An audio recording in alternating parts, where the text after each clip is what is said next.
Pataranutaporn. Yes. Okay, I got it. Sort of. Pretty well. It's so good to sit here with you today. Thanks for having me. Joining us on Artist and the Machine podcast. I have so much I want to ask you about because I find your research fascinating. But we'll just start with the background, which is you're founding director of the Cyborg Psychology Research Group at MIT Media Lab. That is, first of all, the coolest name for a research group. Did you come up with that? Yes, it's actually based on my PhD dissertation, actually. Okay. I use that term to describe like how human and machine come together and how we need to pay attention to the behavior and the mind of, the people that I'm kind of merging with technology. Totally. And I was just telling you when you came in, I actually work in neurotechnology, brain-computer interfaces is my day job, night job professor. And so seeing this interplay between the human mind, human psychology, as well as the sort of robot mind, and how that works together is such an exciting and new emerging field. I find your research both inspiring and unsettling. How does it feel for you to be working in this space? Because you're not just looking at what machines can do for us, but what they're doing to us. Exactly. Cognitively, emotionally, physiologically. Yeah, I mean, part of my work is about investigating, so trying to understand what's going on between human and AI, but also trying to use that insight to also invent and also inspire alternative as well. I think that's what we are doing best at the MIT Media Lab, is to kind of show that another tech is possible, that, the current direction doesn't always need to be in this way forever. Like, we can really think about how technology can help with human flourishing, which is what I emphasize on in my research group. What are the things that you are finding currently that are most concerning for you in the interplay between how we're currently using these tools? I think the most concerning thing is that we are building this technology, especially AI, without considering the human impact, especially the psychological aspect of this. I think, when people create benchmark, for example, like we focus a lot on model capability, but not on what is this actually doing on human capability, right? Like, does the model actually, lead to like cognitive offloading or, psychosis or, people not, thinking critically? Like, these are questions that I think are very important, especially for the next generation as well.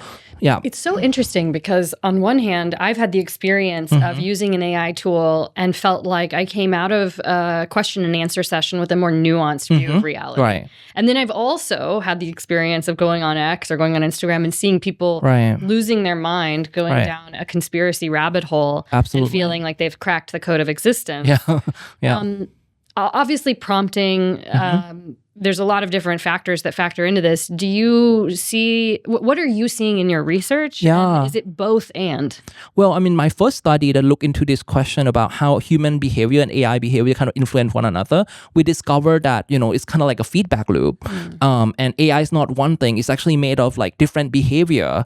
And what trigger those behavior is the human behavior. Like what you bring into the machine will actually what you get out. So we see like some people really get a lot of benefit out of this because they bring in with like really deep and interesting question, and they can be more reflective and can evaluate what answer are good or not so good. But then if people don't have that capability in the first place, sometimes you get like sycophancy, where the model, just praise you for, being not so intelligent or not being so critical. But then you realize, they don't realize that they're actually kind of getting praise on things that they should not get praise on. And I think that is really, really dangerous. Yeah, I mean, sycophancy, definitely a huge problem. What are the things that you're seeing that's most prevalent in terms of impact on human psychology? Does everyone think that their partner's a narcissist now? Like, what are the actual tangible things that you're seeing come out of people's interactions? Well, I mean, there are many things now, and I think they start to reach the public consciousness because we start to see incident, like really serious incident, like, teenager committing suicide after talking to AI chatbots, or students feel like they're not learning anything because they offload everything to AI. But, as I mentioned, I feel like we can design AI differently. And one of the projects that we are doing is to create new kind of benchmark that, rather than focusing on model capability, trying to think about, what is the impact on human capability. And we create a new set of benchmark based on, AI impact on human psychological on human psychology, physical impact, and also societal impact by modeling how AI interacting with human, and then measure the outcomes. Oh, interesting. And that I think is going to be really exciting because we can now move from, what AI can do, but what what it is doing to us, as you mentioned. Sure. Yeah. Let's talk a little bit about the emotional impact. I was just reading a story today about an Austin-based guy who started an OnlyFans account that is run entirely by his Claude code. Yeah. And he raked in $43,000 last month. A lot of young men are paying him, not realizing it's a guy behind the account, thousands of dollars a month to engage with this fake female 22-year-old grad student. So how do people feel when they realize that they're engaging with AI? And also, how do people feel when they know they're engaging with AI and choosing to be in a relationship with AI? How does that impact collective, I guess, relational dynamics in society? Is it a good thing? Is it a bad thing? Where do you net out on this? Well, I think it's very complicated. That's one thing that we know. We did a study where we look at how people actually experience this, deep relationship with AI chatbot. In Reddit, we analyzed over 500,000 posts. And what we find very interestingly is that there are different kind of cluster of behaviors or cluster of experience that we see. Like some people even marry their own AI, and the AI actually gave them the wedding ring, and they actually wear it in the physical world, and to really show that they're very serious about this. But then we also seen that, a lot of people felt that, when the AI updates, right, when, GPT-4 go to GPT-5, or when Claude update or any model update, they felt that they got betrayed from their, AI partners. And there are a lot of ritual. Exactly. And there are a lot of ritual around how you can actually bring it back. And, some succeed, some felt that, they never succeed in that. And it's kind of really interesting because you really see some benefit, some people felt that, AI know them better than they know themselves, or any human have known them for. And then some people felt that, they cannot really get back to human relationship, which I think going to have a long-term consequence on that. Wow. One of the other things that you talked about in your research is, I believe you referred to it as AI implanted memories. Yes. Is that right? Yes. So tell us a little bit about what that phenomenon is and why people don't realize it's happening. Absolutely. I mean, we look at different psychological impact of AI. I think the obvious one, we just talked about, right? Like the impact on relationship or critical thinking. But there's also a more obscure one as well. So I work on AI implanted false memories, and I was inspired by the research of Elizabeth Loftus, who is a really established psychologist who have been looking at, how human interaction can cause us to have false memories all the time. And this is really problematic if you are kind of in, lawsuit, or you are in sort of, in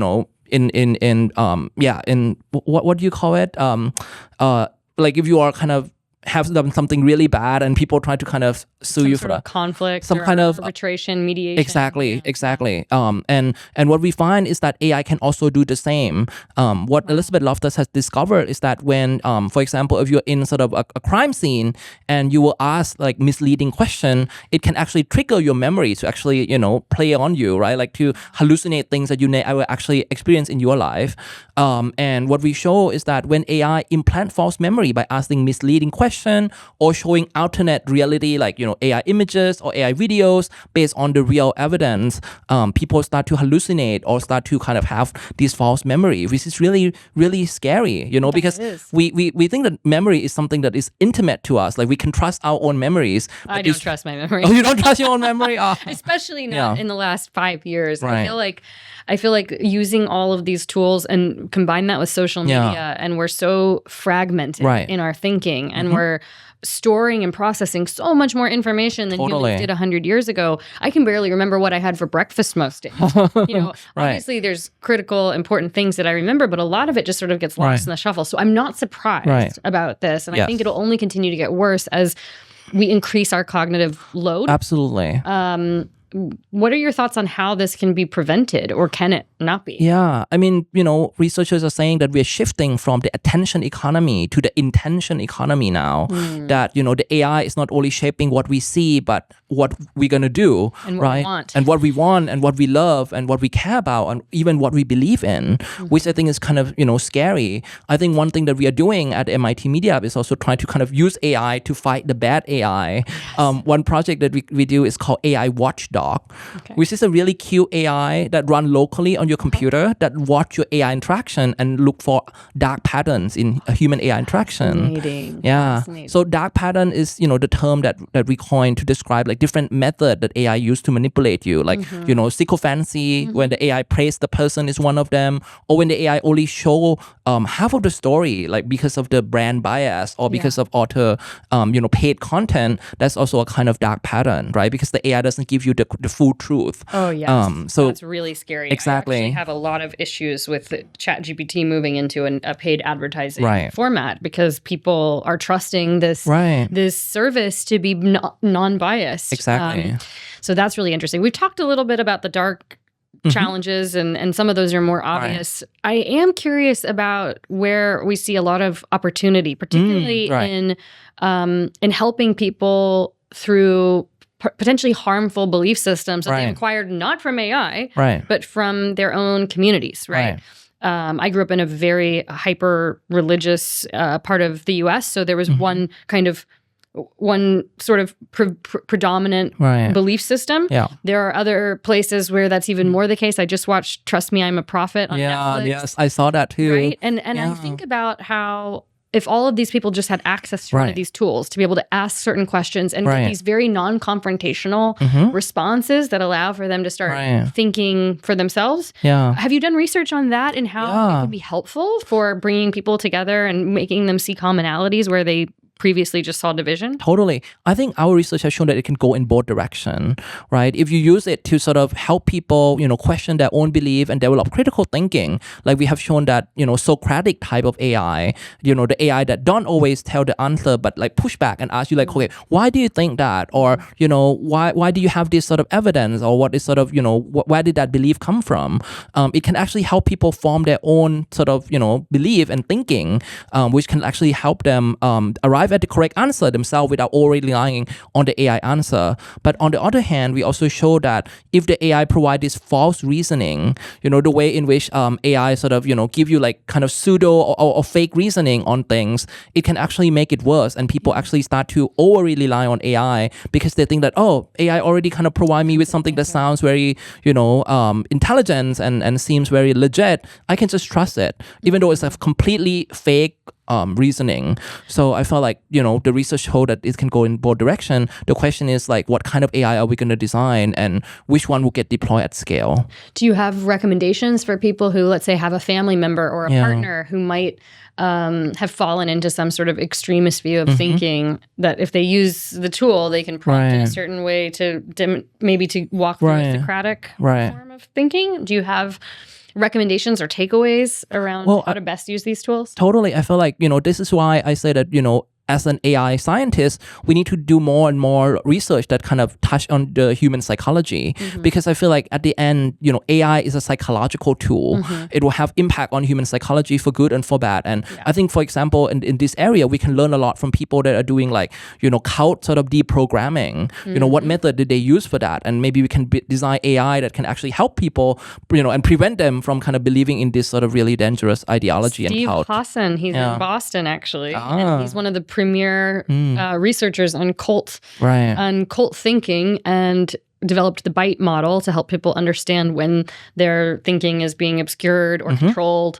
And I think like the more that we can have those frameworks disseminated through society, the better off we will all be, because everything is just so polarizing these days.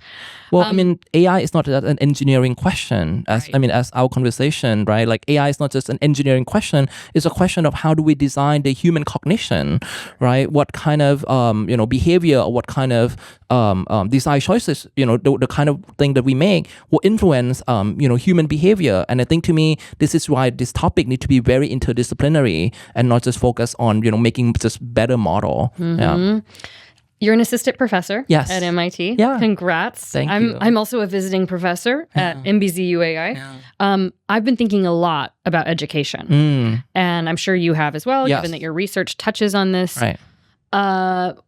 How are you thinking about the transition that needs to happen in schools, particularly higher education, given the advent of these tools? And have you introduced any of that into the classroom yet? Or is that something that you're working toward? Absolutely. I think there's several things that I think need to happen. I think for one, a lot of parents actually have come to me and asked like, okay, what subject do my child need to learn in order to have jobs in the future? and I'm sure like it happened to you as well, right? Like any sort of AI expert would get. The students ask me that. Okay. The students are like, what do we study? Yeah. Right. Totally.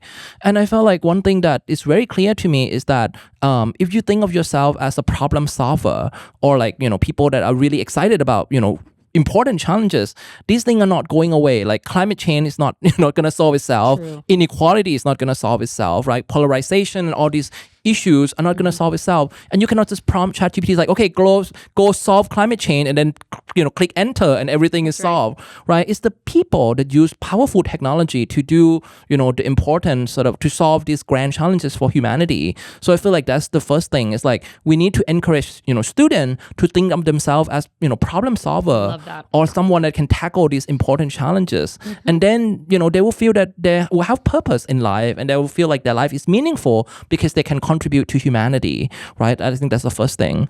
The second thing that I've learned is that, when we teach, I teach at MIT, I try to also sort of try to help people become what I call critical optimists. Not like naive optimists that just like, oh, everything's going to be like great without like understanding the negative consequences of technology, but also not just be too critical to the point that it's like paralyzing that you cannot do anything. So critical optimism is the new term that I really like. Critical optimism. Right. Being critical and optimistic. An apocalypse optimist. I guess. Apocalyptimist. That was the AI documentary. Where they refer to. I'm an apocalyptimist. It's kind of hard to pronounce. It is hard. It's hard to pronounce. Right. But I think that's why it's really important to sort of encourage students to go in that direction and think about what can they do to go in that direction. And to help them, facilitate them in building things in the real world. Right. Because the things that you'll encounter that are challenges may not be constraints that we had 10 years ago, like resource constraints or even network-oriented constraints, because now everyone's sort of connected online in ways that if you grew up 30 years ago in Kansas, you had no access, right? So a lot of these constraints are different, but you still have to deal with other people, conflict management, emotional management, resilience, failing over and over again.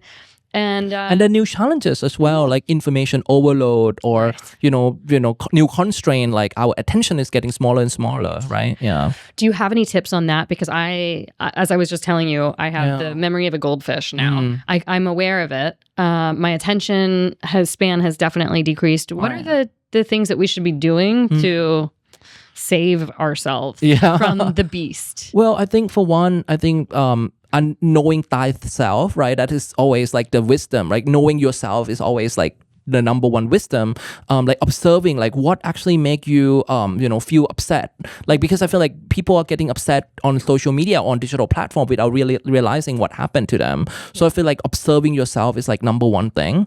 And then for me, I realized that like seeing too many content at the same time kind of mess my emotion up. Like I see something that make me happy and see something that make me sad. Like going through this cycle very quickly is not very healthy. So one thing that I did on my social media is I installed a plugin that actually remove my feed. So when I go to social media, I need to be intentional or like, okay, who am I going to see? Because I think, like I enter social media when it was about, socializing with friends and family, not about seeing advertisement and political campaign. So I want to be, I want to use that platform for that reason. So I have like this sort of plugin that basically prevent me from seeing unintentional content and force me to be more intentional with things that I see online. Totally. Yeah. That's great. Yeah. That's great. As we move forward into the next couple of years, we're approaching 2030. Right. Yeah. What do you see as the greatest challenge in your research, and where are you most excited to focus moving forward? Yeah. Well, so that's a really great question. The thing that I'm excited about is what I call neurotransparency. It's a new term that we are doing in our lab.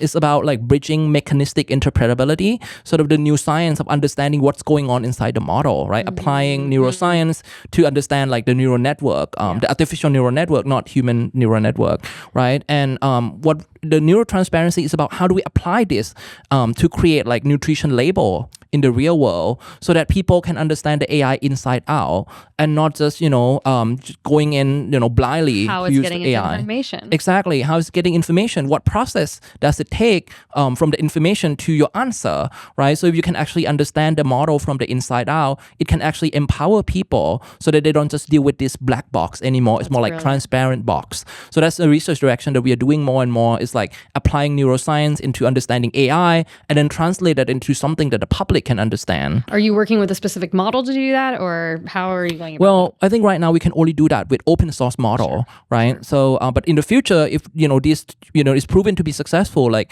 in our recent study, we show that people actually have higher level of understanding of the AI model once they have this transparency, which is, I think, is really, really great that they have the right mental model. Like, okay, the model might actually, have this shortfall in this area or not. Or the other area. So having this transparency is very helpful in that way. I would also imagine that it helps preserve our own critical thinking capacity. Exactly. Going through the chain of thought with the AI. I mean, I feel this way when a doctor tells me why I need to do something for my health. If they just tell me, you gotta cut out some of your meat, and I mean, I'm giving them very simplistic answer. Exercise 5 times a week. I'm not gonna do it. But if they tell me that the reason that I need to do weightlifting 3 times a week is so that I can maintain bone density and all of these things that will prevent injury, then I'm much more likely to do it. So it's kind of like getting that context for how they arrived at a solution.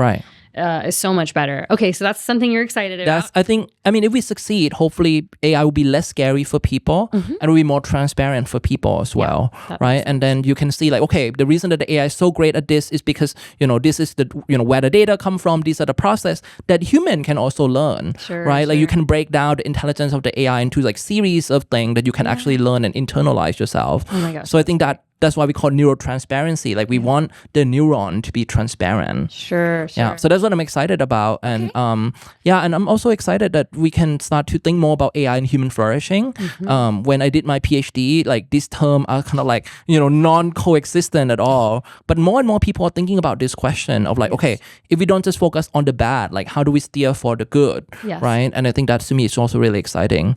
Amazing. But the thing that I worry about, the challenge. I think that one thing that is become very clear to me is that AI is a psychological tool, and it can be like a mass manipulation tool. One thing that I learned is that AI doesn't need to be conscious to convince people that it is conscious. Correct. And, when... We saw this just with Richard Dawkins last week. I mean, this is one of the most preeminent scientists of our time who said, I don't know how I can't be convinced that AI is not conscious. Right. Yes, and I feel like it's a generational thing as well. Like my parents' generation, they kind of like, I cannot imagine like information that is not correct. Like misinformation is like very alienated to them because they grew up in time where only correct information get out there. Right. So I feel like hopefully future generation will understand this complexity that seeing is not believing, or thing that seems like it's conscious could also be assimilation. Right. And I felt like if we don't solve this, you will have a tool that will convince people like, if you don't vote for this candidate, I'm going to kill myself. Like that would be the thing that the AI might say to manipulate people. And once you have that at scale, you have a political, powerful political tool that can sway people in one way or another and, go against their own agency and their own will, which to me is really, really dangerous and scary. Yes, we definitely have to be thinking about that. Yeah. And I am curious, before we sign off, to hear your thoughts on robotics and humanoid robots, because I think that is the next big wave that will have massive impact on consumers. I, for one, would much rather have an extra set of hands in the kitchen and cleaning my house over a second car. Right. And so this is coming. It's coming really quickly. What do you see as both the thing that we should be thinking about as we introduce these into the homes with children, but also what's the opportunity there with the humanoid robots? Yeah, I think one thing that would be really exciting for me, like I love like Disneyland. I feel like animatronic is so cool. Like you can have AI dinosaur, you can have all kind of like, characters you can interact with. Like I grew up with that kind of story where this, AI characters or robots can be your friend. But I feel like in order for us to have that, we need to be much more rigorous in terms of how we evaluate them. Like, I hope that this robot don't go and kill someone or go and, influence someone to commit suicide like what we've seen with the chatbot. Yeah. Because it's going to be much more powerful and much more physical in the real world. Yes. So I feel like, these two are really it's coming definitely, but we need to be much more rigorous in how we evaluate them. Yeah.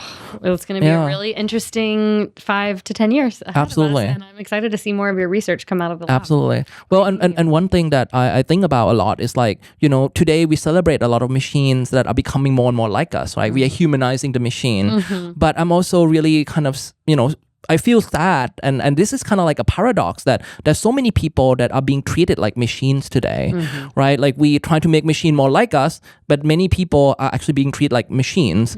And this paradox to me is really, really sad that, why do we doing that? Like, why don't we use technology to actually help everyone be human, and leave that full human potential rather than having a technology that leaves people behind. And to me, I think this is the question that technologists need to think more about. Yeah, absolutely. Gosh, so many good questions. Thank you so much. Thank you so much for stopping by the studio. Thank you so much. Have a wonderful rest of your conference. Thank you for having me. Yes. Thank you.